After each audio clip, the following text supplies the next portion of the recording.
Latest updates ఎప్పటికప్పుడు పొందడానికి big TV WhatsApp channel follow అవ్వండి. లింక్ డిస్క్రిప్షన్ లో ఉంది.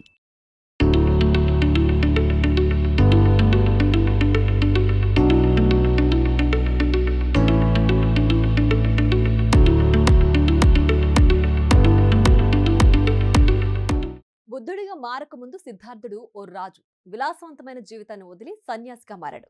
ఇప్పుడు మనం అలాంటి మరో ఆధునిక బౌద్ధ సన్యాసి గురించి తెలుసుకోబోతున్నాం. అతడు పుట్టుకతోనే సంపన్నుడు. గోల్డెన్ స్పూన్తో పుట్టాడు అనుకుంటా కదా, అంతకంటే ఎక్కువే. బాల్యం అంతా లండన్లోనే జరిగింది. 8 భాషలు అనర్గళంగా మాట్లాడగల సామర్థ్యం ఉన్న వ్యక్తి. ఇతని తండ్రి మలేషియాలో అత్యంత సంపన్నులలో 3వ వ్యక్తి. ఆయన సంపద విలువ దాదాపు $5 బిలియన్, అంటే మన భారతీయ కరెన్సీలో చెప్పాలంటే 40,000 కోట్ల రూపాయలన్నమాట. మరి ఇంత పెద్ద బిలియనీర్ జీవితాన్ని వదిలి సామాన్య సన్యాసిగా ఎందుకు మారాడు? బిగ్ టీవీ అందిస్తున్న స్పెషల్ స్టోరీలో మీరు చూడండి.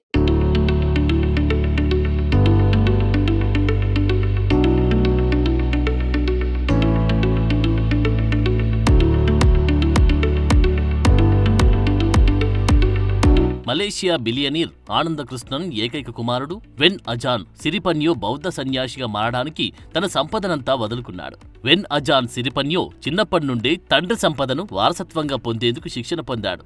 భవిష్యత్ బిలియనీర్ ఎలా ఉండాలో దానికి కావాల్సిన స్కిల్స్ అన్ని నేర్చుకున్నాడు. కానీ సిరిపన్యో తన 18వ ఏట బౌద్ధ సన్యాసిగా మారాలని నిర్ణయించుకున్నాడు. ఇతని నిర్ణయాన్ని తండ్రి ఆనందకృష్ణన్ కూడా గౌరవించాడు. 1000 కోట్ల సంపద ఉన్నప్పటికీ కొడుకు సన్యాసిగా మారతానన్నా అభ్యంతర పెట్టలేదు. ఆనందకృష్ణన్ కూడా ధార్మిక కార్యక్రమాల్లో పాల్గొంటాడు. ధార్మిక కార్యక్రమాలకు పెద్ద ఎత్తున విరాళాలు ఇస్తుంటారు. అతని వ్యాపార సామ్రాజ్యం టెలికాం, ఉపగ్రహాలు, మీడియా, చమురు, గ్యాస్ మరియు రియల్ ఎస్టేట్ పరిశ్రమల్లో విస్తరించి ఉంది. ఒకప్పుడు క్రికెట్ లెజెండ్ ఎంఎస్ ధోని నేతృత్వంలోని ప్రఖ్యాత ఐపీఎల్ జట్టు చెన్నై సూపర్ కింగ్స్ కు స్పాన్సర్ చేసిన ఫోన్ కంపెనీ ఎయిర్సెల్ కూడా ఆనందకృష్ణన్దే.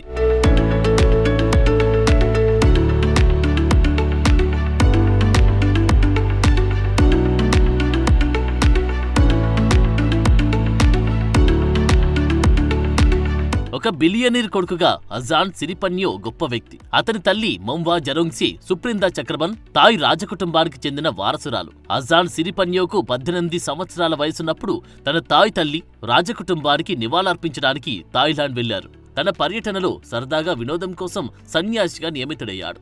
సరదాగా వినోదం కోసం తాత్కాలికంగా ప్రారంభమైన ఆ అనుభవం చివరికి శాశ్వతమైన బాధ్యతగా మార్పు చెందింది. అన్నిటినీ త్యజించి పూర్తిస్థాయి సన్యాసిగా మారాలన్న నిర్ణయానికి కారణమైంది. ప్రస్తుతం సిరిపన్యో మఠాధిపతిగా థాయిలాండ్, మయన్మార్ సరిహద్దుల్లో ఎక్కడో మార్మూలన ఉన్న డిటావోదమ్ మొనస్టరీలో నివసిస్తున్నాడు. గత 20 సంవత్సరాలుగా వేరే వాళ్ళు పెట్టే భిక్షను తింటూ సన్యాసిగా జీవిస్తున్నాడు.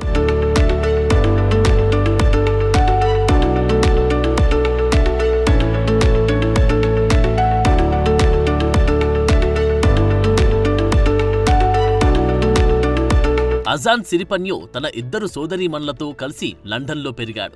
అతను యూకేలో తన చదువును పూర్తి చేశాడు. అంతేకాదు ఆంగ్లంతో సహా కనీసం 8 భాషలను మాట్లాడగలడు.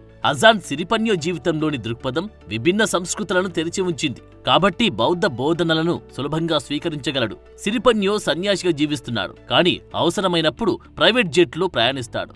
తన తండ్రిని కలుసుకోవడానికి సమయాన్ని కేటాయిస్తాడు. బౌద్ధ మత సూత్రాలలో కుటుంబ ప్రేమ కూడా ముఖ్యమైనది. అందుకే అప్పుడప్పుడు తన తండ్రిని కలుస్తుంటాడు. పెనాంగ్ హిల్లోని ఒక ఆధ్యాత్మిక కూడికకు హాజరయ్యాడు.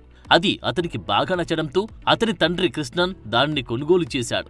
ఈ విధంగా అజాన్ సిరిపన్యో ఆధునిక బౌద్ధ గురువుగా అందరినీ ఆశ్చర్యపరుస్తున్నాడు. 1000 కోట్ల సంపదలున్న అన్నిటినీ త్యజించి మనసుకు నచ్చినట్లు మారుమూల అడవుల్లో సన్యాసిగా బతుకుతున్న సిరిపన్యో గురించి మీరేమనుకుంటున్నారు? కామెంట్ రూపంలో పెట్టండి.